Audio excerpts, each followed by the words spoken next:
say what's up to my studio audience out there. Yeah, 50 people in your very boisterous studio audience. Ladies and gentlemen, thank you so much for joining us. This is TRS Live. We have the main man, the Mac Daddy, Matt Russell, with us. Best looking bald guy in America. Thank you. That's a fact, isn't it? That's a fact. That's not. It's not debatable. And Dark Mark, second best looking bald guy in America. Oh, come on. You've never been seen without a hat. It's attached to my skull. We don't know if you're bald or not. It's interesting. I used to go around claiming to be a bald American because I lived in Denver, and the guy that I worked for, my mentor, got cancer, and I shaved my head in a show of support. And then when it started to grow back, I had an obvious like reverse yarmulke happening in the back. You know what I mean? Very, very thin. And I thought, and I literally, with a no guard, I didn't shave with the razor like you do, but with no guard, for I think like 3 or 4 years, I completely shaved my head. And then when I got married, it wasn't until after we were engaged and we moved that she lost my clippers. And she always said, like, Ben, you have hair. Why don't you grow it out? And so actually, I would still be like a head shaver, except my wife likes this haircut. I don't know how anybody could like this haircut. It's horrible, if you ask me. Be honest, Matt Russell, my haircut is horrible.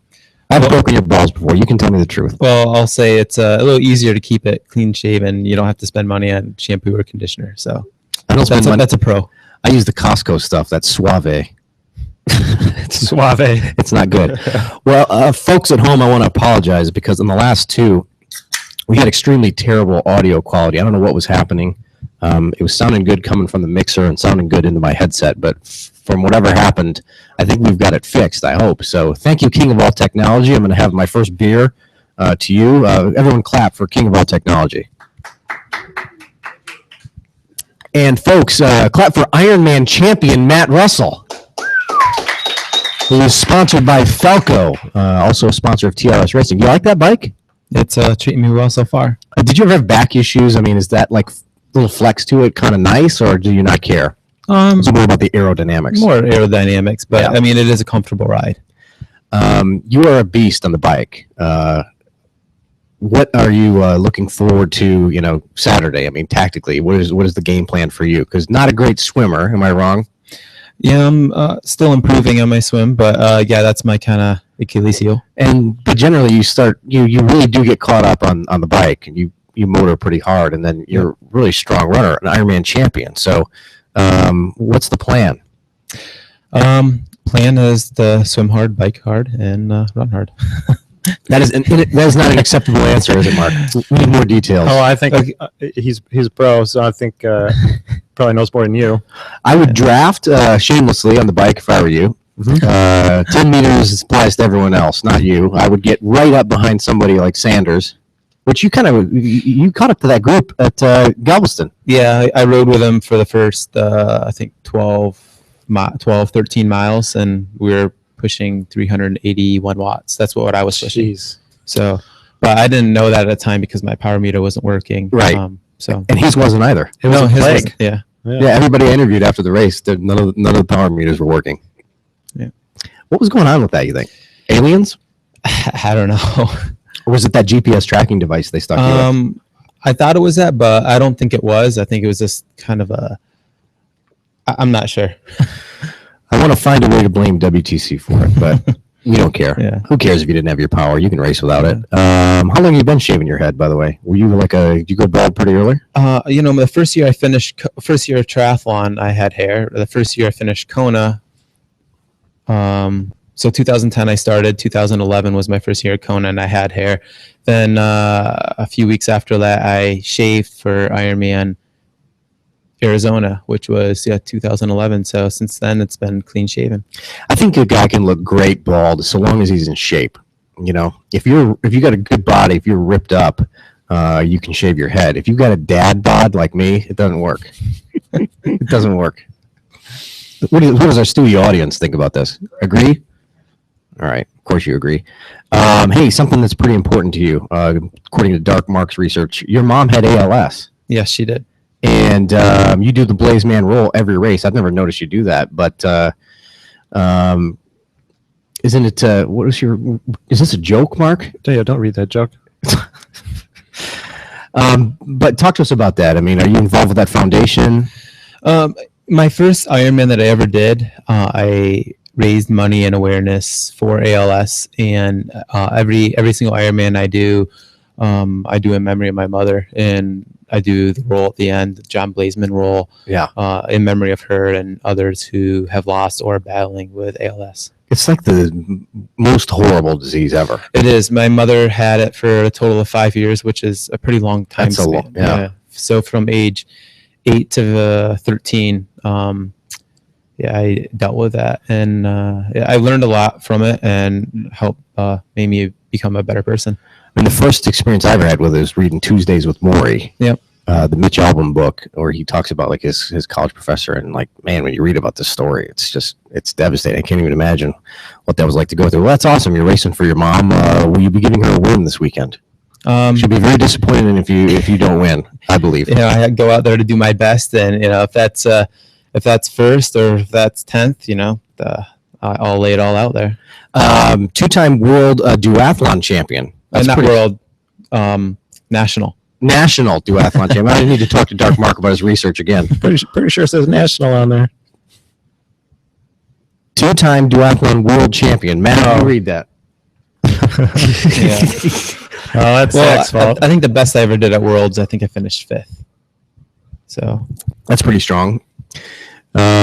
Nobody ever sticks with duathlon though. They always move on to triathlon. Why is that? Is there more money in triathlon? There is, and one thing I did duathlon Worlds from 2008 to 2011, and then USAT kind of cut the funding for that. Kind of had a travel stipend, and everything's kind of moving forward towards triathlon. So I was like, all right, I guess this means I kind of have to learn how to swim. And you've done that. You're not gonna drown tomorrow. No. Saturday. What day is it? Yeah, Saturday. Race is Saturday. Yeah. And I have more oxygen here too. So that's right. So Matt, you've been living in Colorado Springs. Yep. You move all over the place. You're a nomad. You once lived in a yurt, even. Is that true? Yeah, that's true. Up in Colorado. Yeah. Where in Colorado? It's probably about 45 miles away from Breckenridge. Okay. It was a place called Tarryall. It's in between Jefferson and Lake George, Colorado. So it's in the middle of nowhere. But I wasn't a swimmer then, because there wasn't any pools out there. But it was quite the experience living up at 9,000 feet for a whole summer. Pretty cool. Yeah, got into mountain biking out there. Not a lot of women at 9,000 feet. No, I actually grew a pretty thick mustache. Did you? Yeah.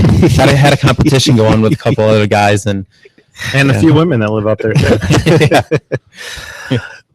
Man, so what's caused you to move all the time? You're just a free spirit, an adventurer? Yeah, I really like change. Sometimes you might think the grass is greener on the other side. That's not necessarily the case, but looking back, I'm glad that I have. One day I'm going to settle down, and I'm glad I had all these adventures. I can look back at the places that I've lived, and really appreciate them and the experiences that I've had there. A yurt is basically just a tent, right? I mean, what is it? What is it exactly? Yeah, it's pretty much a canvas tent, and no running water. No, and I was probably about a half mile behind this outdoor camp that led. It was primarily mountain biking, and so I would go down there to eat most of my food and shower. So I did have running water and food, but I just would kind of go back up to my quarters in the evening and kind of settle down. And I would usually ride back, and at night it'd be dark, and like, I hope a mountain lion or a bear doesn't jump out, because there's been tons of sightings up there. And so I always made a pretty quick sprint up at 9,000 feet to last. So what's a mortgage payment like on a yurt? Very inexpensive. There can be some pretty nice ones though. Although it's in the mountains, so everything's expensive up there. Your last win was Ironman Penticton, correct? Yes, it was actually the 30th Ironman Canada. The last one. Yep. So how eager are you to get another one of those bad boys under your belt? Because it's been a while. Yeah, it's been a while, and obviously the competition's a little tougher. Last year, I think there was 11 full Ironmans in the United States, and this year there's only 4. So tougher competition. And that being said, I'm usually racing right around 8 to 9 Ironmans a year. So they kind of forced me to race a little bit less. And that being said, I actually knew I needed to pick up my game a little bit. So I decided to buckle down and get a coach. So Derek Williamson is your coach, Correct. Austin guy. Awesome guy. I had beers with him a couple weeks ago. Him and Brad Williams. Yeah. Thank God Derek was there because Brad Williams, the worst guy you could ever have beers with. But Derek, a solid coach. What's going differently with him? Is he telling you not to race so often, so many times? Yeah, and I think that was a mutual agreement. Yeah. I think when I was racing a lot, I would race and then recover and then race. I wasn't really having a good build up for training. Right. So that's one of the plans before I pick a race. We talk about it, and so yeah, I'm not going to be racing as much this year, but I definitely feel like my training has picked up. I think last year I may have been doing a little bit more hours. However, I wasn't doing any intensity with the running and no intensity with cycling. No structured at all. It wasn't structured at all. So this year has been a lot more. I feel like he's definitely picked up my game a lot with my run. And I think the run is my strong point. I've never really... Right, that was your strength anyway. One of them. It was, but I never really necessarily focused on it. I back in 2008, I ran an open marathon in 2:29, and I was just... I did too. Yeah? Yeah. No, you said marathon, not. Oh, half marathon. Oh, well, I'm sorry. It was erroneous then. I apologize. Yeah. Sorry to interrupt. So I think I have a lot more potential that I can do with the run, and he's definitely pushed my limits, and I'm doing workouts. So is Saturday a race that's an A race that you've peaked for? There's a lot of points available. Is this, you're ready? Yeah, I'm ready. I've never necessarily done a huge taper, and this is, I feel like the last week and a half, 2 weeks, it's kind of a taper for me. So we'll see how that goes too. But it's a A race. What was it about doing 8 or 9 Ironmans a year? Did you just you love it, or what was the? Yeah, I love racing. My body does recover pretty well, which is great. And this is also my job too. And right. And I could see a guy like you doing Ultraman someday. Yeah, I've thought about it. Yeah, we'll see. Bet. You'd crush that. If you're the type of guy that enjoys the volume and that, Yep. If you can do 8 or 9, you're probably pretty stable, not that injury prone. Yeah, I like the challenge, so. I will crew for you. All right. I'll live tweet from your phone. You got a hell of a lot more followers than me. Nobody listens to me. You're up to like 25,000 followers. I think it's like 35. So I've been wanting to talk to you about this because I've busted your chops on Twitter about this. Yeah. Because you follow also 25,000 people. Yeah, a fair amount. Yeah. Which, first of all, this technique does work. If you follow people, that's how they notice you. Some of them follow you back, and then you can build up your numbers, which obviously helps you probably with your sponsors to say, I have 25,000 sponsors versus if you're an idiot like me that only has 7,000. I'm sure Falco likes the fact that 25,000 people are following you. And I've goofed on that notion because I just imagine it's tedious. You had to for years, every day, kind of go through that whole thing, but it was like part of the job for you. Yep. And I do it when I'm recovering. So. And with Normatex. Do you read every single tweet in your newsfeed every day? It's a lot of people to follow. I'm behind on your reading, to be honest. A touch, yeah. So do you think that your audience with 25,000 people like that are as engaged, or are there a lot of people that follow you that also kind of play the same game? Meaning, there's an opposite way to think about this. There's a rule I've heard called the 1,000 fans rule, which basically it's a different frame of mind that would say, instead of trying to get a lot of social media followers, try to get 1,000 people that you really connect with, that really care about you, that would drive 2 hours to see you race, that would buy whatever bike you're doing. Do you feel like maybe you spread yourself too thin with the strategy, or do you think it's effective? Educate me, because I'm one idiot who has an opinion, but I could be wrong. Yeah, I think it's effective. A number of things that I tweet about are triathlon inspiration, And even I throw out like, all right, how was everyone's weekend? Anyone have questions? And I try to be pretty active on there. You do. You're very positive, by the way. Thank you. You're not a dick like me. Jerk like Mark. Yep. You do, yeah, man. It's a very safe account to follow. Yours. I mean, it is. You go for the inspiration. You go for the positivity. Correct. You're not bitching about Iron Man or getting into the politics. Yeah, I try to stay away from that. Ever been in a Twitter fight with anybody? I try to stay away from that as well. He's such a good guy. Class act. I got to quit making fun of Matt Russell about the Twitter thing. Because you know what? I did make you speechless. I remember that tweet. Did I? Oh, Yeah. Probably. Yeah. You served me, probably. Yeah, you're asking about like all my Twitter followers, and I said I built a Twitter following base so I can promote sponsors like Falco. And Oh, right. yeah, and you're like, and I knew that would be a good one because Falco. I remember that one now. Yeah, I didn't have a retort for that You one. got served. I did not have a retort for that one. I had to just shut up at that point. Favorite it, and move on. That's right. Favorite and move on. There's another guy that favorites like 100,000 tweets a week. His name's Brian Falotico. I love the guy, but he favorites everything. Wow. That's aggressive. Matt Russell, trash someone now. Say something negative. I know it's not your personality, but do it just for the show. Maybe Maybe Jim Lubinsky. that's a tough question, Jim. I trained with Jim a little bit last year. Yeah, I knew you guys hung. Who's your best buddy in triathlon? Who are your boys? Who are your famous triathlon friends? I mean, I travel around so much.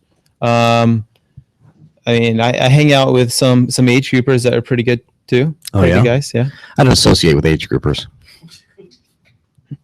They're the worst. They're the worst. You're from upstate New York. I mean, are you like a Yankees fan and all that kind of jazz? Yeah, I come from a very isolated place where there's a whole bunch of Amish running around, and Oh, yeah? You're closer to Canada than yeah. New York City. Every now and then I throw A. Oh, do you? Yeah. So Was there like a hitching post in your hometown? Like a grocery store that had a hitching post?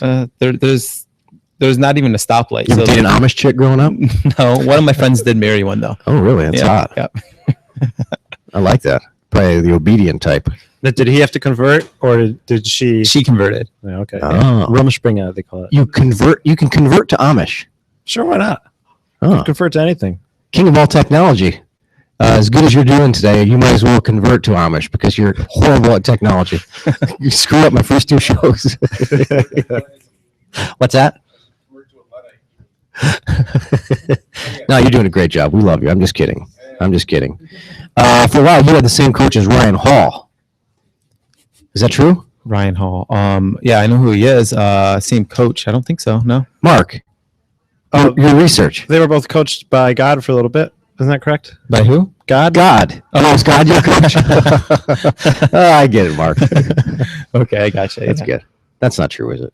I was on a team when I first started out. Try for him. Oh, all right. Yeah. All right. But you did go uncoached for a long time. Self-coached. Yeah, I was up self-coached. until just this year. Yeah. Yep. The gossips say that you have a massive engine. The guys I talk to, they say you have a massive engine and huge potential. And I've heard him say, like, if he ever like gets focused and races fewer, maybe he's going to be a force to be reckoned with. So Yeah. So hopefully that's the plan. Last year I was the fastest. Someone told me I was the fastest guy on land, and I guess I was. I mean, Bevan got me in the swim and beat me by a couple of minutes, but I guess I had the fastest bike run combo last year. and you'll be going Captain America shorts. You'll have a change tent. So you'll be able to Yep. get out of the spandex. Yep. Good. I will be. I'm proud of you for that. All right. Let's play rapid fire 5 questions. And I apologize that we were slow to get started here. We did have a few technical difficulties. Any shout outs for any of your sponsors, by the way, before we get going with 5 questions? Skechers, Falco. Skechers, you and Meb, you ever hang with him? Not yet. I've done some training camps. He's on the and B team. You're on the A team. Yeah. With Lubinsky and the other Skechers guys. I'd probably be like riding next to him on the bike. Pacing. No offense, but I think Skechers only hires like the hot people. Lubinsky, Matt Russell. Don't you think? Who else do they have? There's probably some to that. They have any ugly guys on the Skechers team? Not yet. All right. They turned them down. They won't give me a deal. I promise you that. Moobs. They don't want that. It's gross. They don't have enough cushion for me. All right, Matt Russell, here we go. Rapid fire 5 questions. Whoa, it's too loud, isn't it? All right. What is higher, the amount of people you follow on Twitter or the population of your hometown? Definitely the people I follow on Twitter. That is correct. 11,000 people in your hometown. No, there's actually 4,000. Whoa. Yeah. Wikipedia lied to me. It's not my fault. My hometown's Lisbon. What one did you look up? Ogdensburg. Yeah, that's the one next to me. Oh. He's at a suburb of Close enough. Ogdensburg. Yeah. You're still right. You're 1 for 1. Keep this going. This legendary Boston Celtic was from West Monroe, Louisiana. Ricky Carlisle. That is incorrect. Bill Russell. Oh, I thought the reason why I said Ricky Carlisle because he's from my hometown and he played for the Celtics. Were you a baller back in the day? Hoops? Yeah, I could. When I was a sophomore, I could dunk a basketball. Dude. But then I started running, and then my cast propelled me forward, not up. Question number 3. You grew up on a farm, allegedly. What animal generally sounds the alarm that morning has come? A rooster. We'll accept that. We'll also accept cock. Question number 4. What SPF sunblock do you use on your head, and what do you use on your cranium? I use a hat. That's my SPF. I'll accept that. And part 2. What about on the your cranium?